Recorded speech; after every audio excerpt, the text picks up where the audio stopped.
मोक्षमार्गस्य नेतारं वेत्तारं कर्मभूभृताम् ज्ञातारं विश्वतत्त्वानां वन्दे तद्गुणलब्धये वन्दे तद्गुणलब्धये। मोक्षमार्ग के नेता एवं कर्म पर्वतों के भेदक और विश्व के सब तत्वों के ज्ञायक चेतन संवेदक सद्गुण आप समान प्राप्त हो यही भावना भाकर दे विनय पूर्वक करूं वंदना बारंबार जिनेश्वर देव बारंबार जिनेश्वर देव।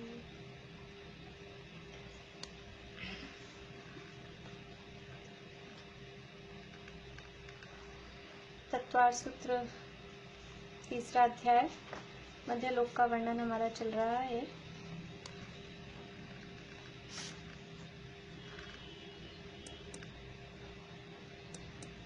मैंने कोर्स भेजा है आप लोगों को, सैटरडे को रखेंगे 24 तारीख को पेपर।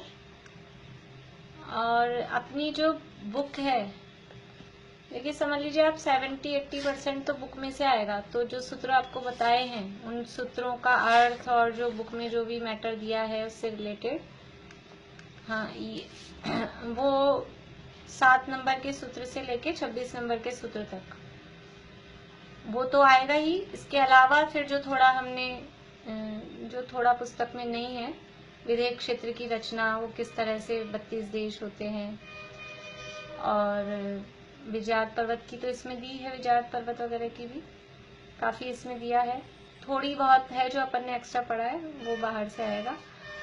और अब प्रश्न तो वैसे ही बनेंगे क्योंकि ऐसे बड़े बड़े तो आपसे पूछ नहीं सकते सीधे कि विदेह क्षेत्र में 32 देश कैसे होंगे, आप बताओ ना।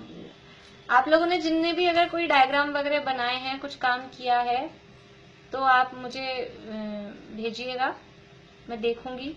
भले ही मैं ज्यादा उसमें आपको करेक्शन नहीं बता पाऊं, लेकिन कम से कम मुझे ये तो पता लगे आप लोगों ने काम किया है। तो जिन्होंने जो भी कुछ किया है और नहीं भी किया हो तो रचना समझने के लिए देखो प्रश्न कैसे आएंगे, मैं थोड़ा सा आपको आइडिया दे देती हूँ ताकि आप उस हिसाब से पढ़ सको। कि सीधे सीधे नाम भी नहीं पूछ सकती मैं आपसे कि जम्बूद्वीप में कितने क्षेत्र हैं, तो लिखने का तो कुछ होगा नहीं, नाम तो सारे मुझे लिख के देने पड़ेंगे। तो फिर प्रश्न कैसे बनेंगे कि समझ लीजिए भरत क्षेत्र के बाद वाले क्षेत्र का नाम क्या है, या उसके पहले वाले क्षेत्र का नाम क्या है, या इसके पास वाले पर्वत का नाम क्या है, या पर्वतों की ऊंचाई, हिमवन आदि पर्वतों की ऊंचाई, या उन पे सरोवर कौन सा है, उनका रंग कौन सा है, जो अपने सूत्र है ना, सूत्रों के आधार पे इस रंग का पर्वत कौन सा है, और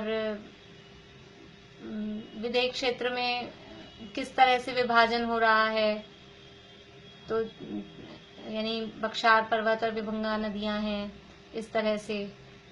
और इसी टाइप के प्रश्न बन पाएंगे, मतलब और क्योंकि ज्यादा अपन डिटेल में कैसे प्रश्न लें, तो फिर मैं थोड़ा थोड़ा आपसे ओरल भी पूछूंगी, क्योंकि मुझे उस पेपर में संतुष्टि नहीं होती कि मतलब ज्यादा उसमें पूछ ही नहीं पाते। आप लोगों को विषय समझ में आ रहा है नहीं आ रहा है, ये उद्देश्य है, मुझे ये पता लग जाए कि आप लोगों को समझ में आया है कि नहीं आया, रचना ख्याल में आई कि नहीं आई।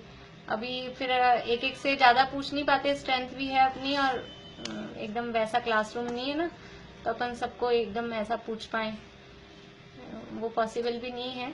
तो आपको रचना ख्याल में आई कि नहीं आई पूरी जम्बू द्वीप की, सब लोग अपने अपने चाहे रफ में ही भले ही बराबर इक्वल एक सा नहीं बने, लेकिन उसमें 6 पर्वत और 7 क्षेत्र, फिर पर्वत में थोड़ी डबल लाइन करके बीच में सरोवर भी बने, उनमें से नदियां भी निकले, और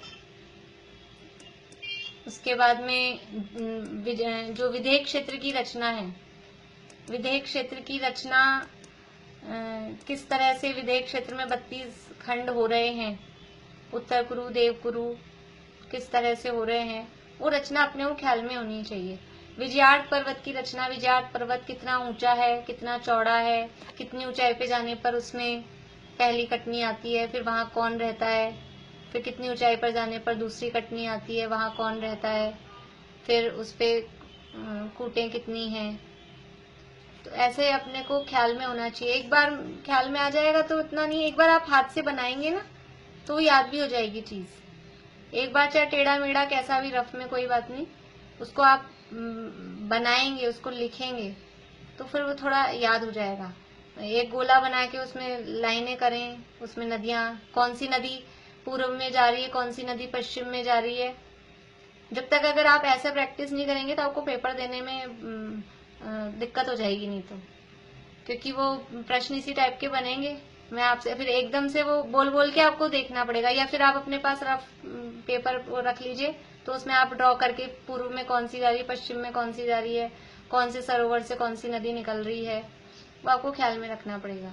अभी अपने पास टाइम है, पूरे 6-7 दिन है, तो आराम से कोई दिक्कत नहीं है, ऐसा कुछ कठिन नहीं आएगा।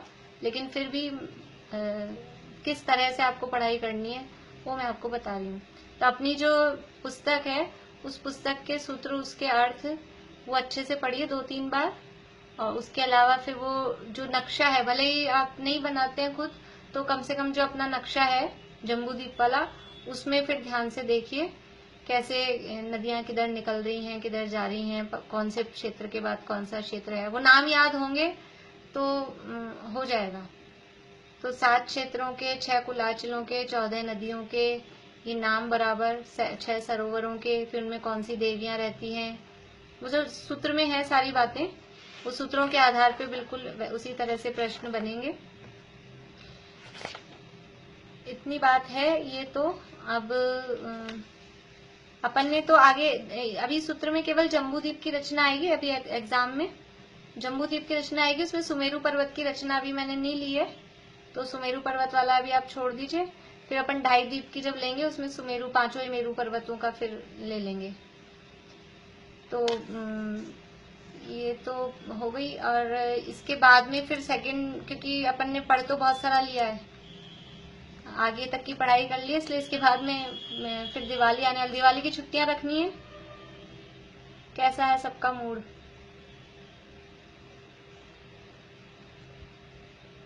नहीं, मना करने वाले तो कर रहे हैं, हाँ हाँ करने वाले बाकी सब चुप हैं। तो क्लास चलने दो। हाँ, अभी तो खैर चल रही है वो, अभी तो खैर चल रही है, 8-10 दिन तो है ही, लेकिन फिर भी अगर जैसे काम होते हैं घर में तो उस हिसाब से फिर अपन देखेंगे। अभी 10-11 तारीख तक, अभी तो चलने दीजिए आप। 5 दिन तो अपने आप ही हो जाएगी पहले। हाँ। नहीं, वो 5 दिन तो ठीक है, साफ सफाई वगैरह अगर करना। वैसे तो इस बार मेरा खुद का सजेशन ये है कि ज्यादा ऐसा काम नहीं करना कोई भी जिससे एक्सर्शन हो जाए और बुखार उखार आ जाए, क्योंकि अभी वो रिस्क है बहुत। तो ऐसा तो कुछ भी नहीं हो जाता है, ये तो 1-2 बजे तक। लेकिन वो तो अभी तो क्लास तो घरों में काम तो होता ही है लेडीज के, अगर साफ सफाई का काम छिड़ता है तो उस हिसाब से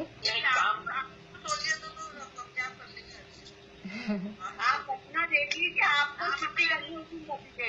नहीं, मेरा तो मैं कर लेती हूँ, मतलब ऐसा कुछ नहीं है, मतलब सबके हिसाब से, किसी को ऐसा भी नहीं लगे। वो क्लास चलती है तो फिर छुट्टी करने का मन भी नहीं होता है, ऐसा हो जाता है ना सबका। तो अभी 1 तारीख से पहले तो नहीं करें, 1 तारीख तक तो चलने ही नहीं। 1 तारीख तक क्लास चलेगा। 1 तारीख तक क्लास चलेगा। हाँ, चलिए।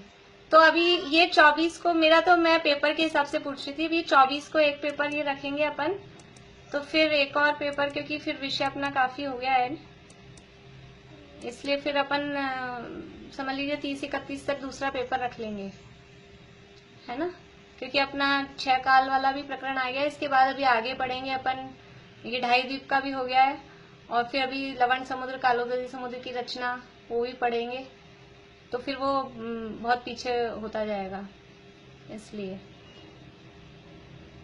चलिए, तो अब आज आगे बढ़े अपन। वो लास्ट में फिर क्या है, कभी कभी भूल जाती हूँ मैं बात करना, इसलिए उनका पहले ही कर लेते हैं बात। चलिए, अभी आप लोगों को किसी को कुछ पूछना है, जो अपन ने कोर्स रखा है उससे रिलेटेड किसी को कुछ पूछना है तो पहले आप लोग हैंड रेज कर लीजिए, अगर कुछ पूछना है तो। हाँ, बोलिए सुधा जी, अनम्यूट कर लीजिए। विचार पर्वत में आप बता रहे हैं ना, कोट वगैरह और जो ये कितनी ऊंचाई है, कितनी है, तो ये उसकी समझ नहीं आ रहा। समझ नहीं आ रहा? जो मैंने पढ़ा नहीं ना, वो 23 सूत्र से ज्वाइन किया था ना हमने। ठीक है। विजयार्ड पर्वत की रचना कौन समझाएंगे आप में से? कौन समझा सकते हैं विजयार्ड पर्वत की रचना? हाँ, दीपिका जी बोलिए, अनम्यूट कर लीजिए।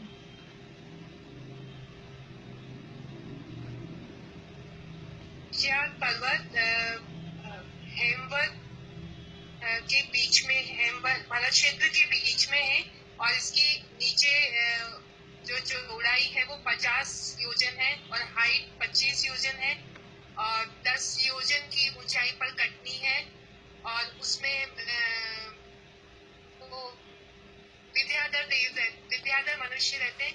उसके ऊपर 10 योजन की ऊंचाई पर कटनी है, उस पर गंता देव रहते हैं और उसके ऊपर 5 योजन के बाद में ऊपर हाइट रह जाती है 10 गई 10 20 10 योजन की ऊपर चौड़ाई रह जाती है, उसमें 9 फुट है और पूर्व दिशा में अपना ये सिद्ध कूट है।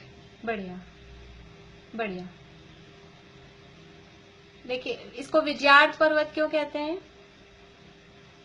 क्योंकि उस पर वहाँ पर 3 खंडों को जीत कर चक्रवर्ती वहाँ पहुँचते हैं। उसके बाद आगे के 3 खंडों को जीतने के लिए वहाँ से निकलते हैं पूर्व दिशा से और जीतकर पश्चिम दिशा वाले गेट से वापस अंदर आते हैं। हाँ। और वहाँ पर ही बीच में है वो पर्वत, वृषभाचल पर्वत, बीच उस पर नाम लिखते हैं। हाँ, विजयार्ड पर्वत क्यों कहते हैं इसे? क्योंकि यहाँ पर चक्रवर्ती की विजय आदि हो जाती है, इसलिए इसको विजयार्ड पर्वत कहते हैं। इसकी ऊंचाई तो है 25 योजन और जमीन पर विस्तार है 50 योजन। ठीक है, तो जमीन पर ऐसे 50 योजन विस्तार है और टोटल ऊंचाई है 25 योजन। तो जमीन से चलेंगे 10 योजन ऊपर पहुंचे तो इधर से भी 10 योजन कट गया और इस तरफ से भी 10 योजन कट गया। ये पर्वत है, दोनों साइड ऐसा, ये भरत क्षेत्र है ना अपना, ये भरत क्षेत्र है, इस भरत क्षेत्र के यहाँ बीच में है। तो ये पर्वत है, ये जो चौड़ाई है, ये चौड़ाई तो है इसकी 50 योजन और जो ऊंचाई है 25 योजन। तो अब ये चौड़ाई में यहाँ अपन इस टाइप से नहीं दिखा पाएंगे, उसके लिए ऐसा देखना पड़ेगा अपने को कि ये इस तरह से है।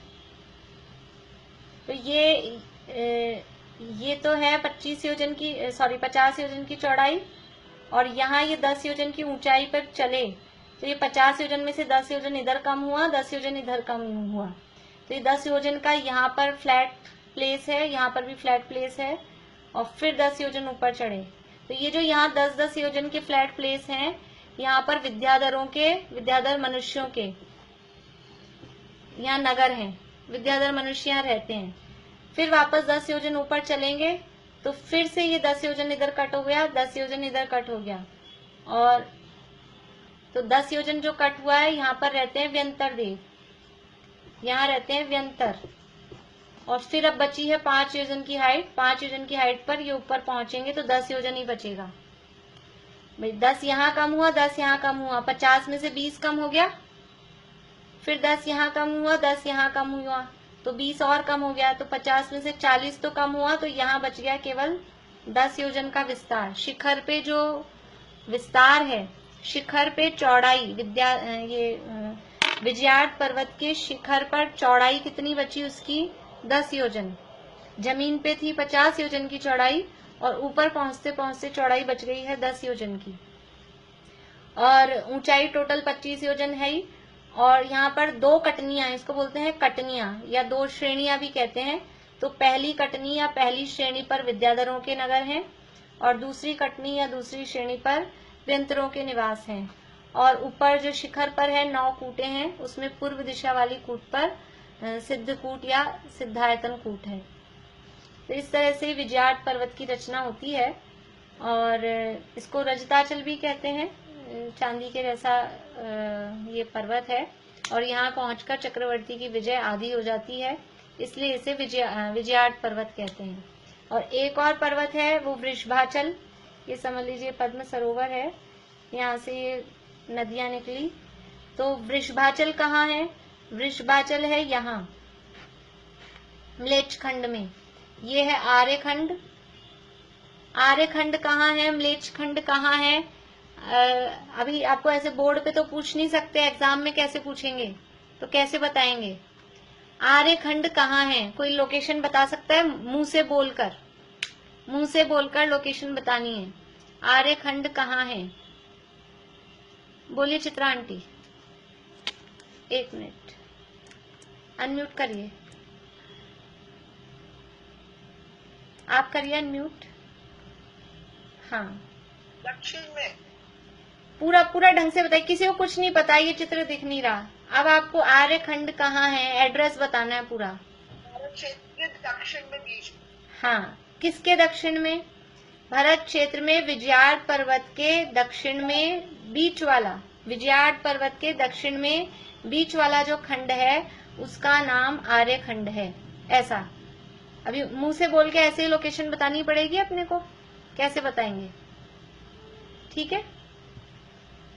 उत्तर कुरु कहाँ पर है?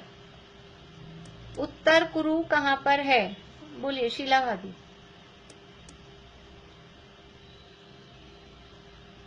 सुमेरु पर्वत के उत्तर की तरफ ऊपर उत्तर कुरु। हाँ। और लवण समुद्र के, लवण समुद्र कहाँ है? नहीं, ये आएगा कौन सा विदेश इधर का क्षेत्र हुआ?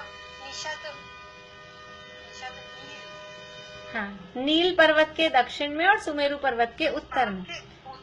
हाँ, ऐसा हम कह सकते हैं।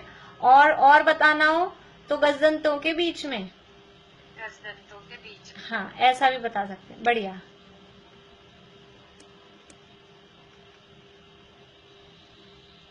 केसरी सरोवर कहाँ है? केसरी।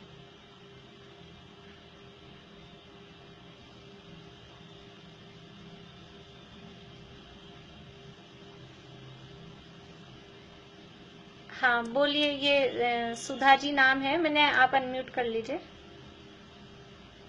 अनम्यूट करिए आप। हाँ। ये अपने नील पर्वत के ऊपर। हाँ, नील पर्वत के ऊपर, ठीक है। अपने क्या है, क्लास में सुधा नाम के 2-3 हैं, तो आप लोग कुछ और सरनेम या जगह लिख लिया करिए तो पहचान हो जाए। हाँ, सब अपना अपना जो भी कॉलोनी या शहर ऐसा कुछ लिख लें साथ में, तो वो पहचान हो जाए। चलिए, और पूछूं कुछ?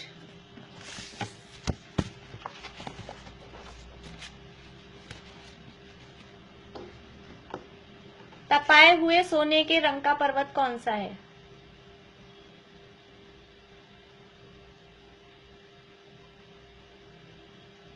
हाँ, शशि जी बोलिए, अनम्यूट। हाँ, निषद पर्वत, ठीक है, बढ़िया। ठीक है, अभी तो अपने को काफी दिन है, आप कहें तो जल्दी कर लें अपन पेपर। आज ही आप लोगों के तो सही और सब सही है।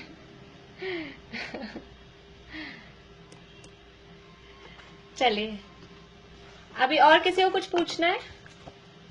कोई समस्या है, कोई समझ में नहीं आई हो रचना? हाँ, चित्रा आंटी बोलिए। ये आपने एक बार ये बताया था ना, सरोवर, क्षेत्र, नदी, दिशा। हाँ, इसमें थोड़ा सा कंफ्यूजन, सरोवर से वो थोड़ा सा ये वाला। आप फिर से नदियां निकल गई ना इधर उधर। हाँ, तो ये देखिए, सरोवर से हाँ ये थोड़ा बता दे तो लिख लेंगे हम। देखिए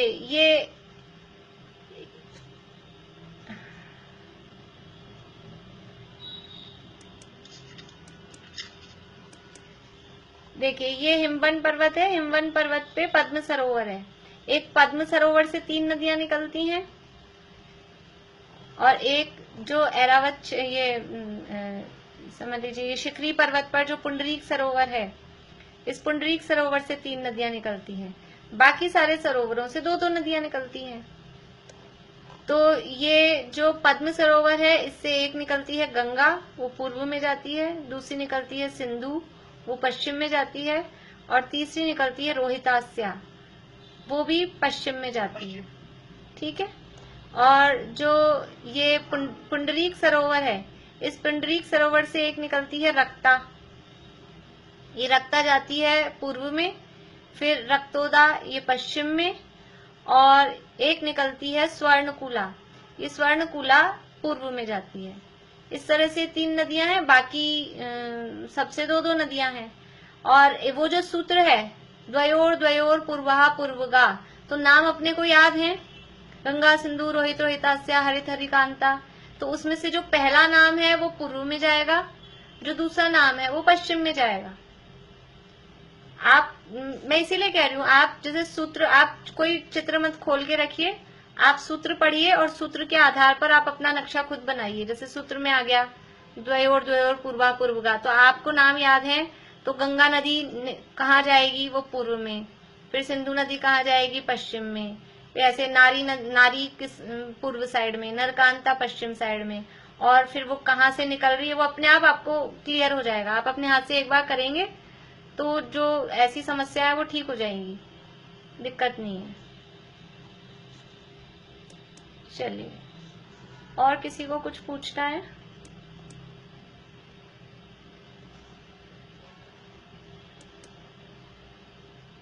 हाँ, आशा आंटी बोलिए।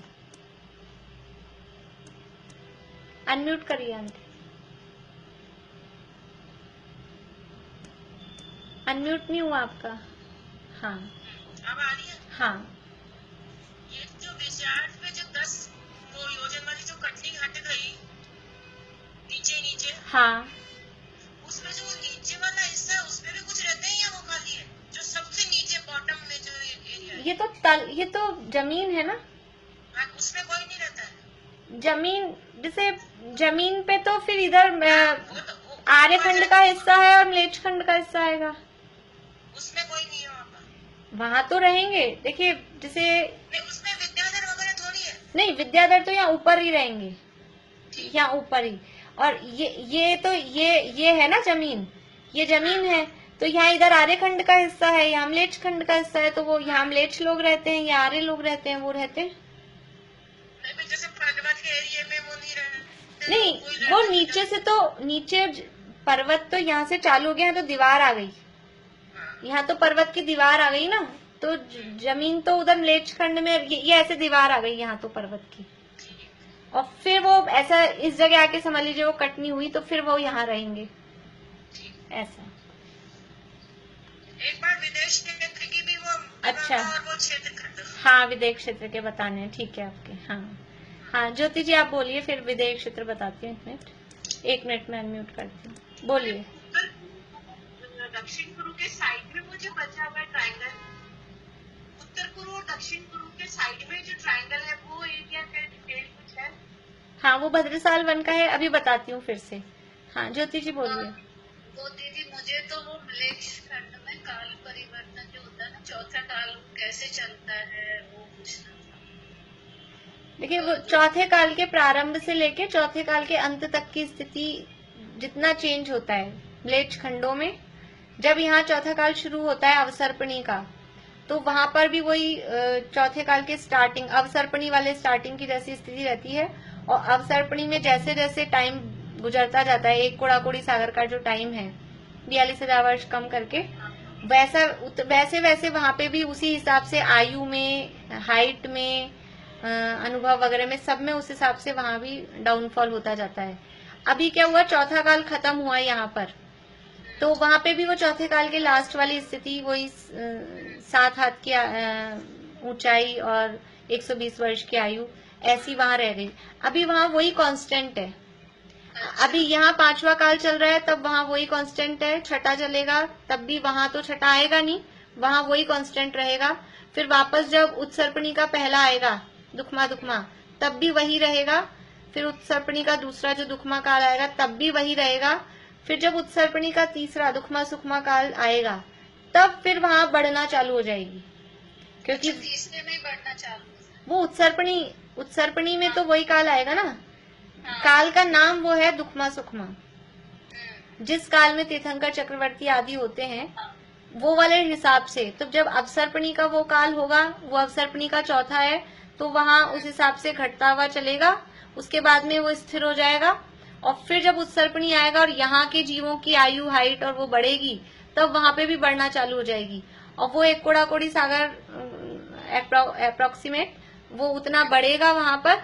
उसके बाद में फिर जब यहाँ वो काल पूरा हो जाएगा, भोग भूमि आएगी, तो वहां तो भोग भूमि आएगी नहीं, तो वहां पर वो मैक्सिमम जो हाइट और आयु है 500 धनुष की हाइट और 1 कोटि नहीं 1 कोटि पूर्व की आयु, वो वहां कांस्टेंट हो जाएगी।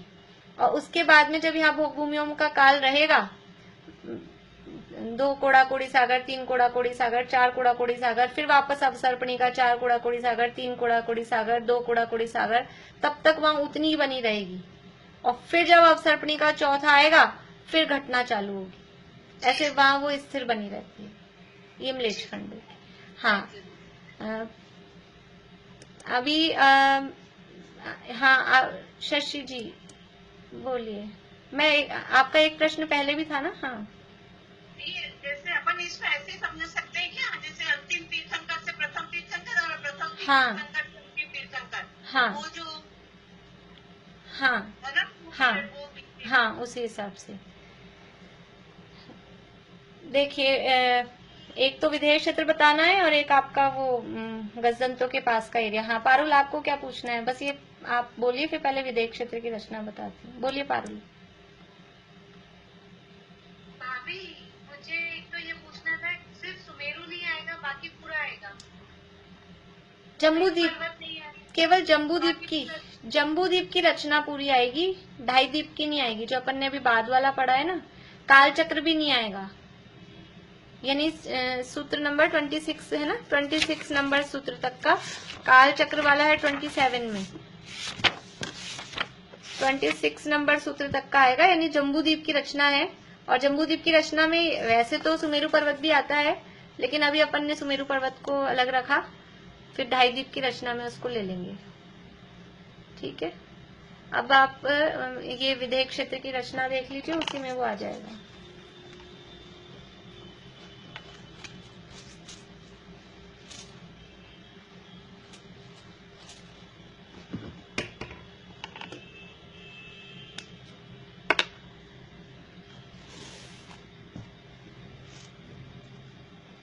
देखिए, ये मैं पूरा नहीं बना रही जम्बूद्वीप, ये अपना ऐसा एरिया है विधेय क्षेत्र का।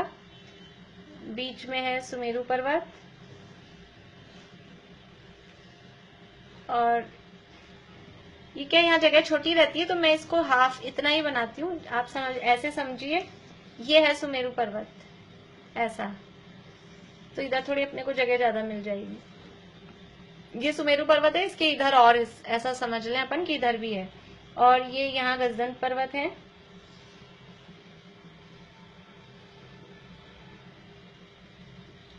तो ये कहलाता है पूर्व विधेय। सुमेरु पर्वत के पूर्व साइड का हिस्सा। देखिए, सुमेरु पर्वत ने विधेय क्षेत्र को, ये विधेय क्षेत्र पूरा एक था, इस पूरे एक विधेय क्षेत्र को सुमेरु पर्वत ने 2 भागों में बांट दिया, एक पूर्व विधेय क्षेत्र और एक पश्चिम विधेय क्षेत्र। फिर उसके बाद में ये यहाँ से निकली नदियां, ये नदी गई एक सीता नदी और इधर से आई एक सीतोदा नदी। तो ये सीता नदी ने ये जो 2 भागों में बटा था, इस 2 भागों को और 2 भागों में बांट दिया सीता और सीतोदा नदी ने। पहले तो पूरा विधेय क्षेत्र एक था, फिर ये सुमेरु पर्वत की वजह से विदेह क्षेत्र दो भागों में बढ़ गया, एक पूर्व विदेह क्षेत्र, एक पश्चिम विदेह क्षेत्र। और फिर ये विदेह क्षेत्रों में नदियां आती हैं, सीता नदी और इधर पश्चिम साइड में सीतोदा नदी। तो ये नदियों की वजह से ये एक पूर्व विदेह क्षेत्र दो भागों में बढ़ गया और इसी तरह से पश्चिम विदेह क्षेत्र भी दो भागों में बढ़ गया। तो पहले एक था, एक के दो हुए, दो के अब हो गए चार। पूर्व विदेह क्षेत्र में सीता नदी का उत्तरी तट, पूर्व विदेह क्षेत्र में सीता नदी का दक्षिणी तट, पश्चिम विदेह क्षेत्र में सीतोदा का उत्तरी तट और पश्चिम विदेह क्षेत्र में सीतोदा का दक्षिणी तट। ठीक है। अभी क्या है इसमें कि अब ये जो सीता नदी का उत्तरी तट है, पूर्व विदेह क्षेत्र में सीता नदी का जो उत्तरी तट है, इसमें चार तो है पर्वत, वक्षार पर्वत, 1 2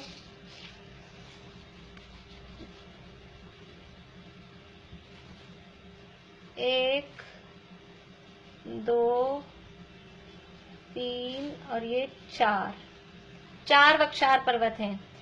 एक पार्ट में चार पार्ट हो गए ना, चार पार्ट में से एक पार्ट में चार तो है वक्षार पर्वत और इन चार वक्षार पर्वतों के बीच में जो 3 गैप हैं, उन बीच के 3 गैपों में है 3 नदियां, उनको बोलते हैं विभंगा नदियां।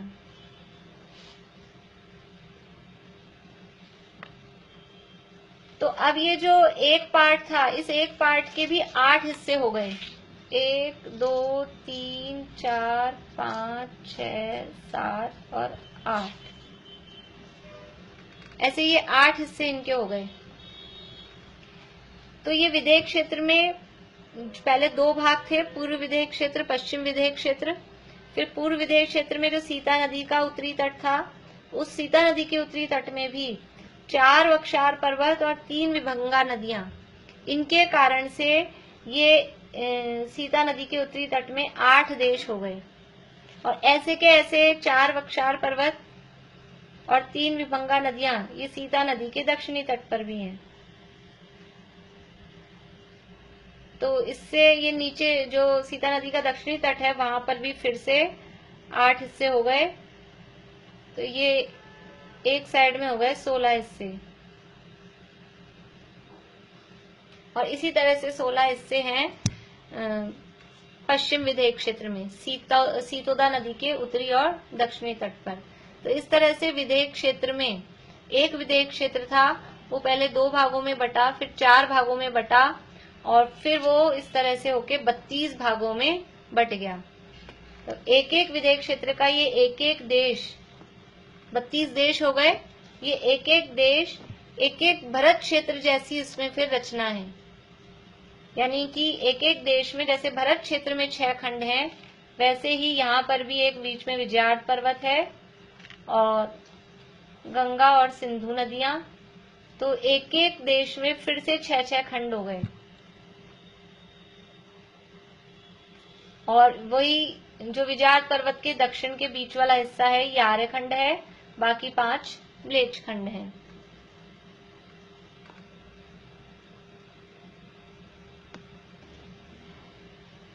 आशा आंटी, समझ में आया आपको और क्या कुछ पूछना है अलग से? हाँ, लेकिन ये जो सारी नदियां हैं वो सब गंगा सिंधु ये क्या सारे नहीं, ये जो सीता नदी और सीतोदा के उत्तरी तट वाली हैं, यानी उत्तर साइड वाली जो नदियां हैं वो तो है गंगा सिंधु, और जो दक्षिण साइड वाली हैं वो है रक्ता रक्तोदा। उनके नाम जो एरावत क्षेत्र में जाती है वो उनके नाम तो इधर है। हाँ, उनके नाम इधर है दक्षिण साइड में, और जो भरत क्षेत्र में जाती है उनके नाम इधर है। हाँ, उनके नाम इधर है उत्तर की साइड। अपोजिट नाम है मतलब। हाँ, ऐसा समझ। हाँ, भरत क्षेत्र वाली गंगा सिंधु तो उधर जा रही है। हाँ, वाले ऊपर वाले, हाँ, उत्तर वाले में ठीक, उत्तर वाले की रक्ता रक्तोदा आ रही है दक्षिण वाले। हाँ, वो कौन साइड? हाँ, कौन साइड ऐसा ही है उधर वाले? हाँ, इधर भी ऐसा ही है, मतलब सीतोदा के भी उत्तर तट में तो गंगा सिंधु है और दक्षिण तट में रक्ता रक्तोदा है, ऐसा। यही पूछना था कि ये नदियों के नाम अपोजिट है क्या? हाँ,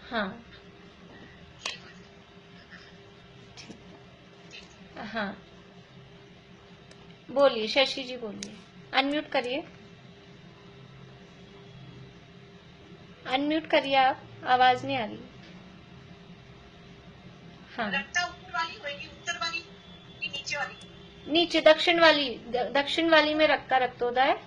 अच्छा, और रक्ता रक्ता तो है, पर रक्ता नीचे होगी कि रक्ता ऊपर वाली होगी? नीचे ऊपर कैसे होगी, मतलब जो इधर पूर्व में जा रही है, जैसे ये यहाँ से निकलेगी ना, यहाँ से पूर्व वाली रक्ता है और दक्षिण ये पश्चिम वाली रक्तोदय है। ये तो यूं जाएंगी ना पूर्व पश्चिम में।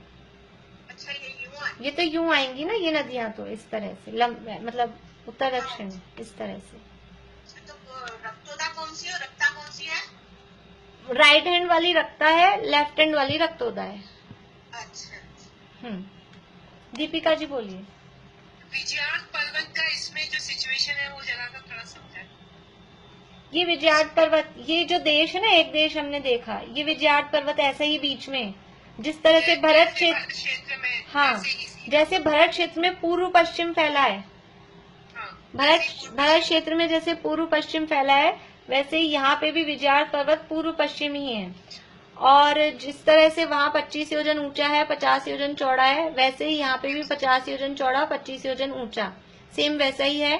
पहली कटनी पे विद्याधर रहते हैं, दूसरी कटनी पर व्यंतर रहते हैं, और टॉप पर वही 9 कूटे हैं, वहां पर यानी एक जो कूट है वहां सिद्धकूट है।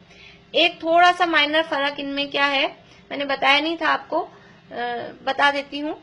जो वैसे ही आप लोग नॉलेज के लिए रख लीजिए, ज्यादा कोई मतलब ऐसा टेंशन मत लीजिएगा उसमें। जो भरत क्षेत्र वाला विजयार्ड पर्वत है, भरत क्षेत्र के विजयार्ड पर्वत की जो पहली कटनी, भरत और ऐरावत की, जहाँ विद्याधर रहते हैं, दो साइड कटनी है। विजयार्ड पर्वत है तो एक इधर कटनी आएगी, एक इधर कटनी आएगी।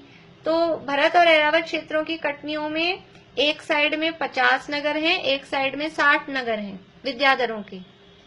एक साइड में 50 नगर हैं, एक साइड में 60 नगर हैं, टोटल 110 नगर हैं। और यहाँ विदेह क्षेत्रों में दोनों साइड 55-55 नगर हैं। नगर 110 ही हैं। विदेह क्षेत्रों वाले विजयार्ड में दोनों साइड 55-55 नगर हैं, और भरत और ऐरावत क्षेत्रों में एक साइड में 50 नगर है, एक साइड में 60 नगर है। ऐसा कोई बहुत ज्यादा बड़ी इम्पोर्टेंट बात नहीं है, लेकिन फिर भी वो थोड़ा सा फर्क मिलता है, इसलिए जिनको समझ में आ गया हो वो लिख लें, बाकी लोग टेंशन नहीं करें, कोई खास बात नहीं है। ठीक है। हाँ, नीलम भाभी बोलिए। आपने पहले 50 और 60 ही लिखवाया हुआ है भरत और ऐरावत में। भरत और ऐरावत में 50-60 है, और यहाँ विदेह क्षेत्र में 60 हाँ लिखवाया था। हाँ, और विदेह क्षेत्र में, इसीलिए मेरे को वो तो ध्यान है, मैंने शायद लिखवाया था, लेकिन विदेह क्षेत्र का नहीं लिखवाया। विदेह क्षेत्र में दोनों में 55-55 है। विदेह क्षेत्र में ये थोड़ा सा फर्क है, दोनों में 55-55 नगर हैं, इतना सा फर्क है। आप नीलम भाभी आप म्यूट हो गए, अनम्यूट करिए फिर से। कुछ पूछना है? अनम्यूट करिए फिर से। मैं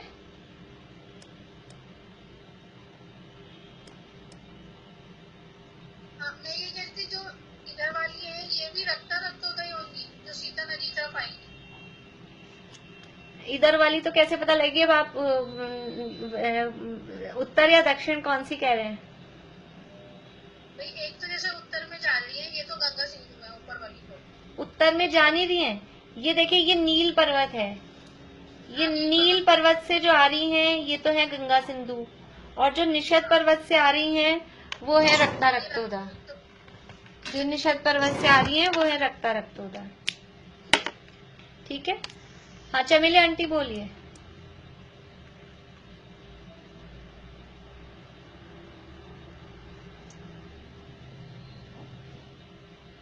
बोलिए। म्यूट हो गए आप, म्यूट हो गए, अनम्यूट करिए। चमेली आंटी आप म्यूट हो गए, अनम्यूट करिए, आवाज चालू करिए आपकी। हाँ, फिर से बोलिए। किस तरफ होंगे? क्या चीज? जैसे आपने विदेह की भी रचना बताई ना, इसमें आर्य क्षेत्र किस तरफ होंगे? आर्यखंड, ये ये सीता नदी के पास वाले, ये उत्तर की तरफ देखेंगे तो विजयार्ड के दक्षिण वाला है, यानी आप समझ लीजिए सीता नदी की साइड वाले जो हैं वो आर्यखंड होंगे। सीता नदी की साइड वाले जो होंगे ना, यहाँ यहाँ यहाँ यहाँ, वो आर्यखंड होंगे। उधर भी? हाँ, इधर भी ये सीता नदी की साइड वाले वो आर्यखंड होंगे, नदी के साइड। दूसरी तरफ भी? हाँ, दूसरी साइड, दोनों तरफ सीता नदी के पास वाले ही आर्यखंड होंगे। हाँ, ये आपका नाम पूरा समझ नहीं आ रहा, MAD लिखा है। हाथ खड़ा कर रहे हैं आप, अनम्यूट कर लीजिए।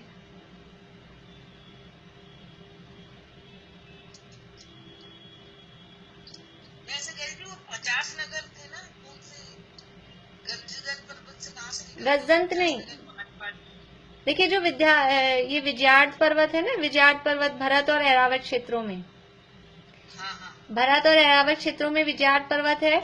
उसमें जो पहली कटनी है, उस पहली कटनी में विद्याधरों के नगर हैं।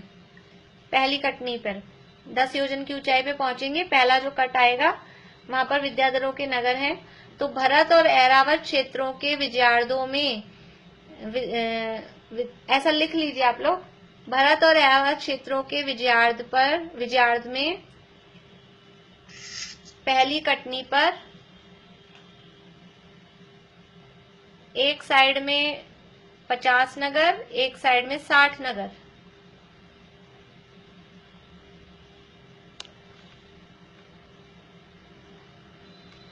भरत और ऐरावत क्षेत्रों के विजयार्ड पर्वतों में पहली कटनी पर जो विद्याधरों के नगर हैं, उसमें एक साइड में 50, एक साइड में 60, ऐसे 110 नगर हैं।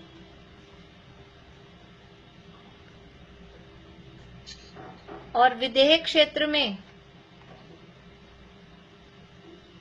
55, हाँ, दोनों ही साइड, विदेह क्षेत्र में जो विजयार्ड पर्वत हैं उनमें दोनों ही साइड 55 नगर हैं। टोटल नगर 110 ही हैं, लेकिन वो थोड़ा सा 5 का डिफरेंस है। ठीक, हाँ, पारुल बोलिए। भाभी, ये गंगा पहली, मतलब इसमें तो पूर्व वाली भी गंगा होगी और पश्चिम वाली सिंधु होगी। हाँ हाँ, ज्योति जी बोलिए। हाँ बोलिए। अभी जो पंचम काल चल रहा है, इसमें अपन सम्यक दर्शन प्राप्त कर सकते हैं ना? हाँ, हाँ, बोलिए ज्योति जी।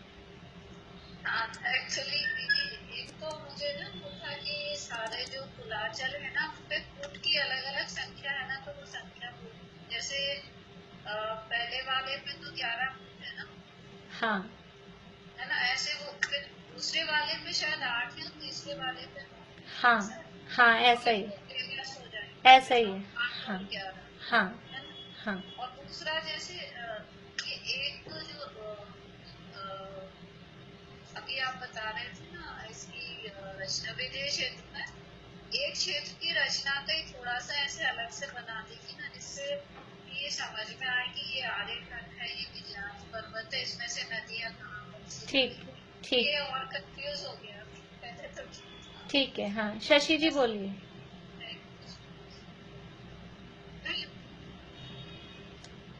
इनपे ना रचनों पे पहले पे 11 पे क्या चीज है? 11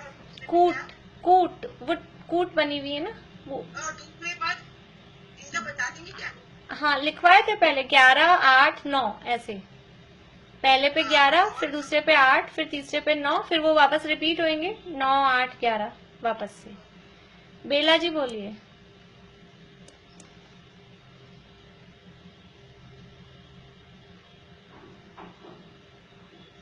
एक बार बोलिए आप। देवारण्य और रुद्रारण्य एक्सप्लेन कर दीजिए ना। हाँ, ठीक। और किसी का कुछ है प्रश्न अभी? हाँ, रश्मि जी बोलिए, अनम्यूट कर लीजिए।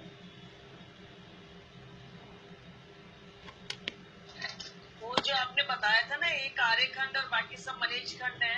हाँ हेलो, हाँ हाँ बोलिए। ये जैसे आपने बीच में बताया था ना, ये नीचे आर्यखंड है, बाकी 5 मलेच्छ है। हाँ। सबके इसी तरह का ही है क्या? हाँ, सबका इसी तरह का है। अभी फिर से एक बार और बता देती हूँ वो। हाँ, ये हाँ। क्लियर थोड़ा सा कर। ठीक।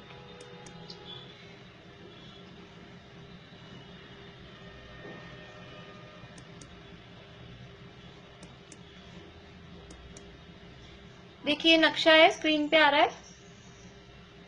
एक तो पहले वो उनका प्रश्न था, ये जो गजदंत पर्वत है, ये गजदंत पर्वत के इधर ये तिकोनी जगह क्या है? ये है भद्रसाल वन। ये तो ये सुमेरु पर्वत है। सुमेरु पर्वत से जुड़े हुए गजदंत पर्वत हैं। ये 4 गजदंत पर्वत हैं। 1 मिनट, हाँ बोलिए, क्या पूछ रहे हैं आप? अनम्यूट करिए।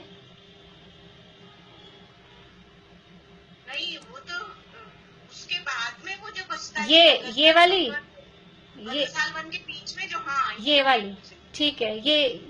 ये है, ये जो अभी इनका प्रश्न था, देवारण्य। यहाँ वन है। ये तो भद्रसाल वन का एरिया हो गया, और ये उत्तर कुरु और देवकुरु का एरिया हो गया। इसके बाद ये जो जगह बची भी है, आप लोग स्क्रीन पे देखिए, ऐसे शायद समझ नहीं आ पाए। ये जो जगह बची हुई है, यानी ये एक दीवार दिख रही है, ये दीवार तो है विदेश क्षेत्र की, यानी इसको बोलेंगे वन वेदी। ये यहाँ वन है। इतने हिस्से में तो भद्रसाल वन है, बीच में से सीता नदी जा रही है, और ये जो एक थोड़ा तिकोना सा इस तरह का जो जगह बची है, यहाँ पर भी वन है चारों ही तरफ, और इन वनों के नाम है देवारण्य।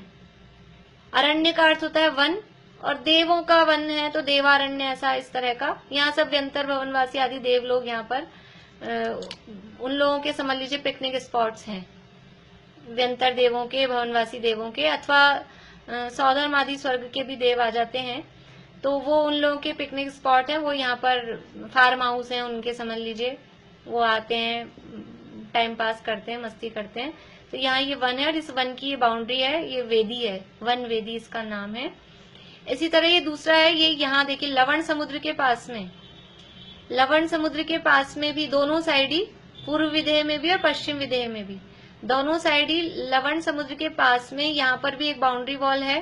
जैसे ये देश तो जहाँ पूरा हो गया है, उसके बाद में भी थोड़ी सी इस तरह से, क्योंकि जम्बू द्वीप तो है गोलाकार और ये देश है पूरे रेक्टेंगुलर आयताकार, तो वो गोले में ऐसे लाइन खींचेंगे तो थोड़ी सी जगह बचेगी। तो वो जो जगह बची है, वो जगह बची है, वहां पर भी वन है, और उस वन का नाम है भूतारण्य। भूत कहते हैं व्यंतर देवों की एक जाति है। भूत का मतलब ऐसा कोई वो नहीं है जिसे हम भूत समझते हैं, डरावनी जो। भूत भी व्यंतरों का ही नाम है। तो वो देवों के और भूत मतलब वही व्यंतर आदि देवों के वहाँ पिकनिक स्पॉट्स हैं, इसलिए उनके हिसाब से वो नाम रखे हुए हैं।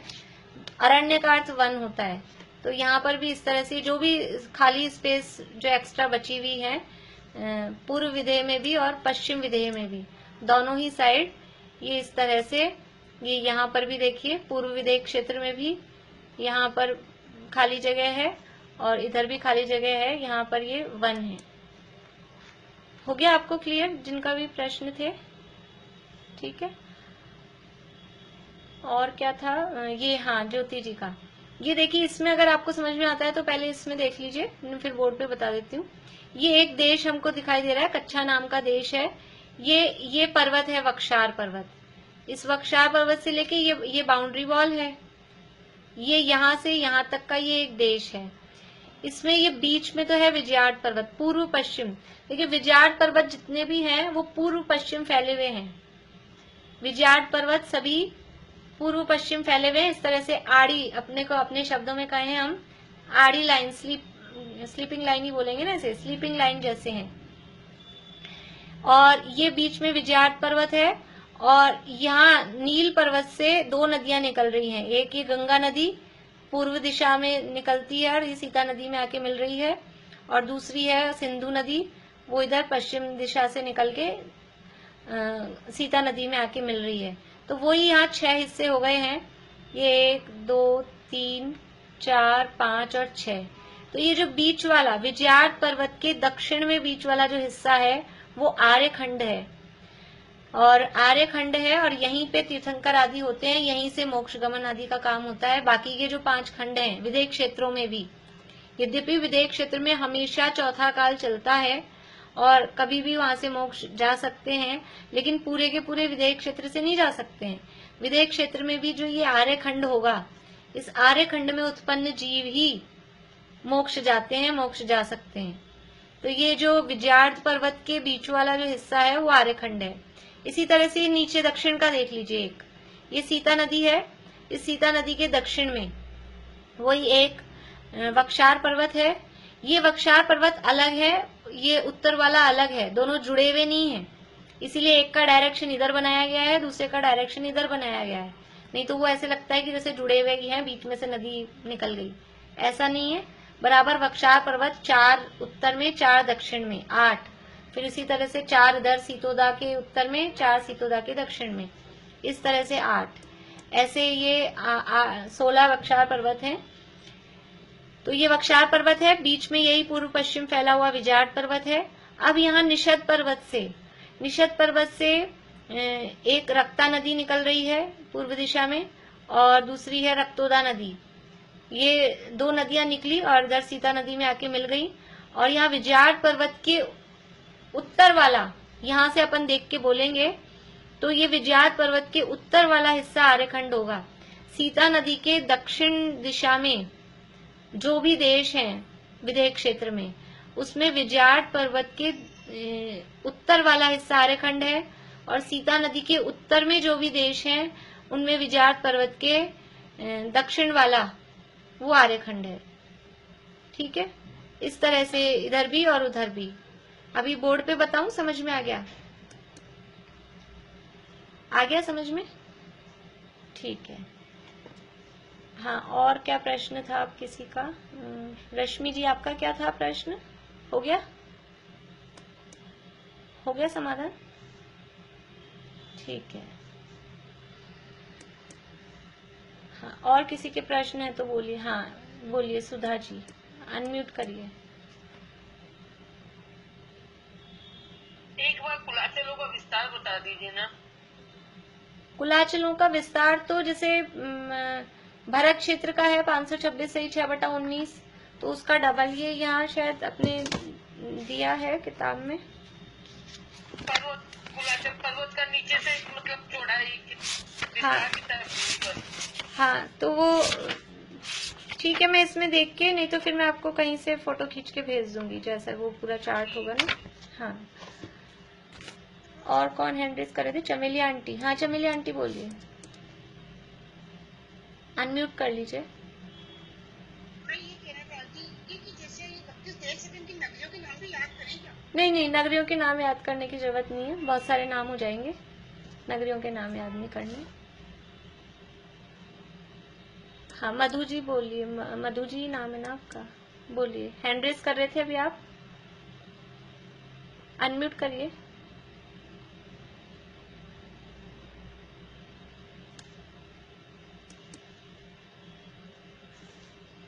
और किसी को कुछ पूछना है?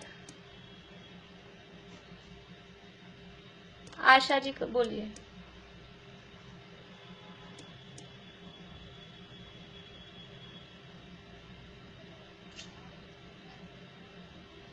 आवाज ही नहीं आ रही आपकी, ये ईयरफोन हटा दीजिए फिर बोलिए।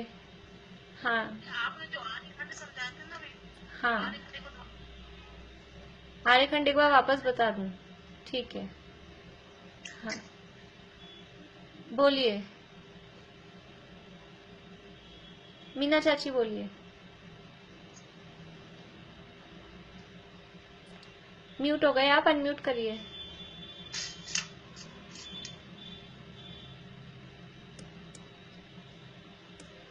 करिए, वापस करिए, अब करिए।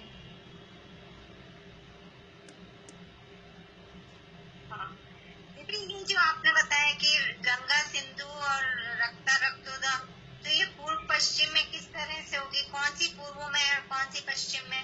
जो विदेश क्षेत्र के अंदर पहला जो नाम है ना, देखिए एक ही नियम है, ज्यादा कंफ्यूज मत होइए आप लोग। जो पहला नाम है वो पूर्व में जाएगा, जो दूसरा नाम है वो पश्चिम में जाएगा। तो नाम अपन उसी उसमें बोलते हैं, गंगा सिंधु ही बोलते हैं। सिंधु गंगा हमारे मुंह से भी नहीं निकलेगा, रक्तोदा रक्ता हमारे मुंह से भी नहीं निकलेगा।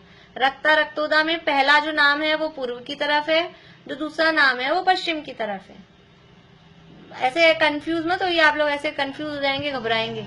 कुछ भी कोई ये मतलब कोई वो बात नहीं है, केवल बस ऊपर से निकल रही है नदियां गंगा सिंधु, तो ये 6 मतलब 8 उसमें जाएंगी ना, गंगा सिंधु ही ऊपर से। हाँ, तो जो देखिए जो एक देश है, जो एक देश है उसमें जो राइट वाली है वो गंगा, उस देश के हिसाब से जो लेफ्ट वाली है वो सिंधु।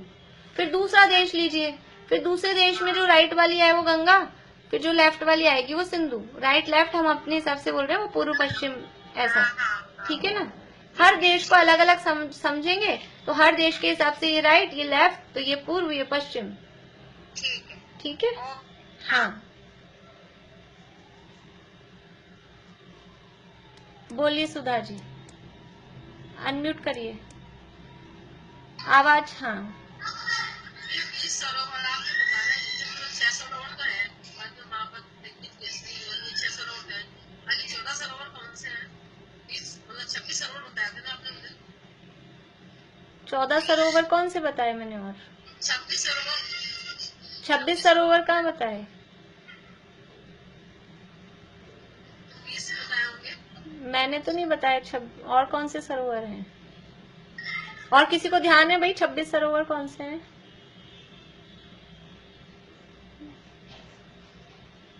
हाँ, चमेली आंटी बोलिए।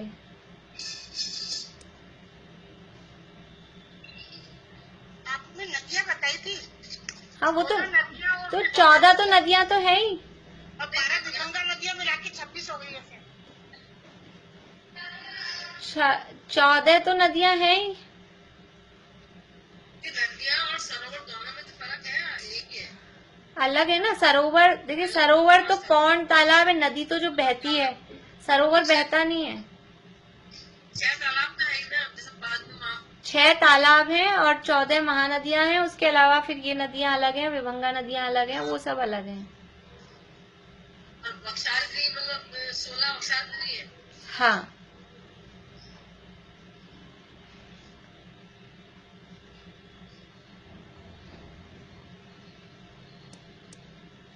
चलिए भाई, टाइम हो गया है। और किसी का प्रश्न है कोई?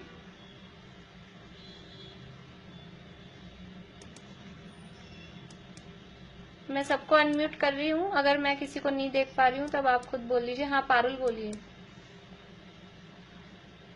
हाँ, भाभी ये जो आपने सरोवरों के बीच सीता और सीतालो नदी पे ये जो आपने वहाँ पे 5 सरोवर होते हैं ना दोनों साइड, हाँ, हाँ, वो तो नहीं बोल रहे आंटी, 20 सरोवर होते हैं जो कांचन नहीं, के सरोवर, अच्छा वो वाले सरोवर तो वो हो गए। के सरोवर है ना। हाँ, तो वो 5-5, पर उनको हमने काउंट नहीं किया था। हमने सरोवरों की काउंटिंग की भी नहीं थी उस दिन, नदियां और पर्वतों की काउंटिंग की थी।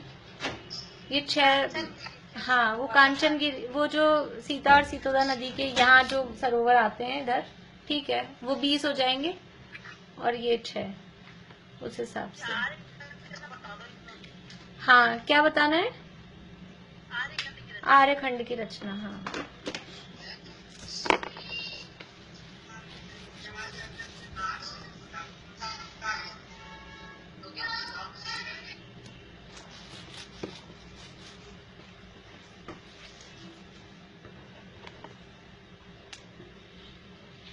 देखिए समझ लीजिए, ये विदेह क्षेत्र का एक देश है।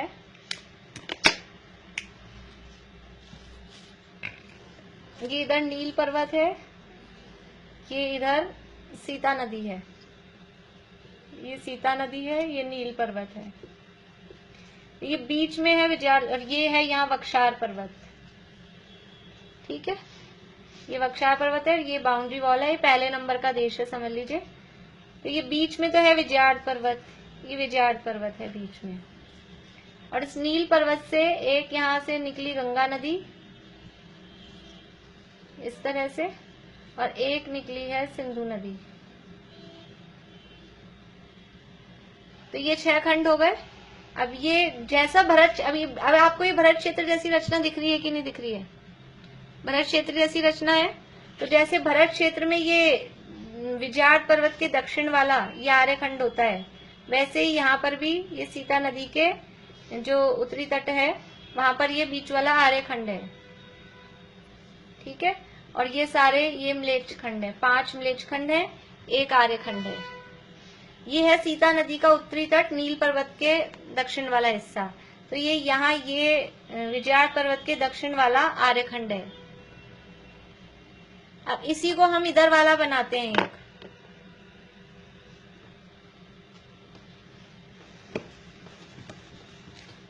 अब हम बना रहे हैं, ये सीता नदी तो है यहाँ, सीता नदी के दक्षिण तट वाला बना रहे हैं। ये है सीता नदी और ये नीचे है निषद पर्वत, ये निषद पर्वत। यहाँ वही बीच में विजयार्ड पर्वत हुआ। अब यहाँ ये निषद पर्वत से निकल रही है एक रक्ता नदी, एक रक्तोदा नदी। ठीक है, तो ये यहाँ पर अब ये जो सीता नदी के दक्षिण वाला हिस्सा है, यहाँ पर आर्यखंड इधर आएगा। तो आपको ये ध्यान रखना है, विधेय क्षेत्र की रचना में आर्यखंड नदियों के पास वाला है ना, नदियों के पास वाला बीच वाला जो हिस्सा आएगा वो आर्यखंड है। ये समझ लीजिए, ये ऊपर भी ऐसी, ये सीता नदी के ऊपर वाला है, यहाँ ये नील पर्वत हुआ, तो यहाँ ये इस तरह से ये आ रही है ये विजयार्ड पर्वत। तो यहाँ पर ये वाला आर्यखंड है जो अभी अपन ने पहले बनाया था ना, अभी इससे जस्ट पहले। तो ये यहाँ ये आर्यखंड है, यहाँ ये आर्यखंड है। ये सीता नदी का दक्षिणी तट है, ये सीता नदी का उत्तरी तट है। पर आर्यखंड कौन से आए कि सीता नदी के पास वाले। ऐसा विधेय क्षेत्र की रचना में सीता नदी के पास वाले जो खंड आएंगे बीच में, वो आर्यखंड है।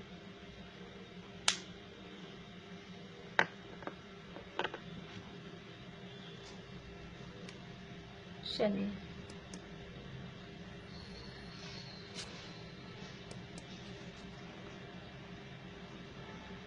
हो गया सबका? और किसी को कोई प्रश्न है?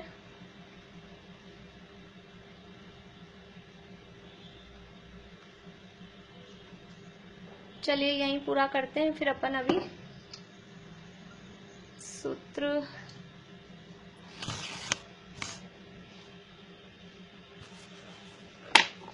फटाफट बोलेंगे आप लोग, थोड़ा फास्ट बोलेंगे, फिर टाइम लेट हो जाते हैं आजकल क्योंकि दिन जल्दी छिपने लग गया।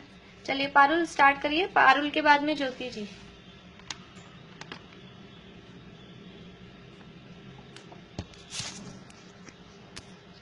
कौन सा वाला?